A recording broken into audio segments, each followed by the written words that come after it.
சென்னையில் நடைபெற்ற நாம் தமிழர் கட்சி போராட்டத்தின் போது தீக்குளித்த விக்னேஷ் சிகிச்சை பலனின்றி கீழ்ப்பாக்கம் அரசு மருத்துவமனையில் உயிரிழந்தார்.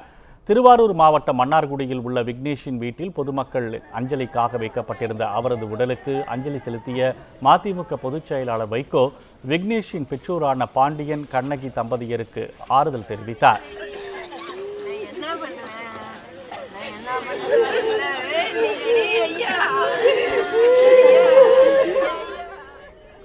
பின்னர் செய்தியாளரிடம் பேசிய வைகோ தீக்குளிப்பு போன்ற நடவடிக்கைகளில் எவரும் ஈடுபடக்கூடாது என்று உருக்கமாக வேண்டுகோள் விடுத்தார்.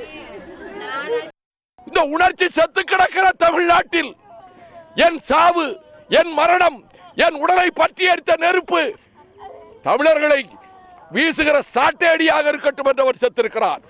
அந்த தியாகம் வீண் போக கூடாது. விக்னேஷ் உடம்பின் மீது பற்றி எறிந்த நெருப்பின் மீது சபதமிட்டு சொல்லுகிறோம்.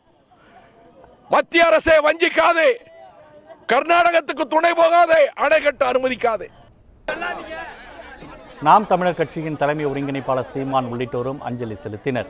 இதனைத் தொடர்ந்து மன்னார்குடி மேலராஜ வீதியில் உள்ள விக்னேஷின் வீட்டிலிருந்து தொடங்கிய அவரது இறுதி ஊர்வலத்தில் வைகோ, சீமான், PR பாண்டியன் உள்ளிட்ட ஆயிரக்கணக்கானோர் கலந்து கொண்டுள்ளனர். விக்னேஷின் இறுதி ஊர்வலத்தையொட்டி DIG, 2 SP, 2 ADSP தலைமையில் 1000 போலீசார் பாதுகாப்பு பணியில் ஈடுபட்டுள்ளனர். விக்னேஷின் இறுதிச் சடங்குகள் மூவாலூர் மயானத்தில் நடைபெறுகின்றன.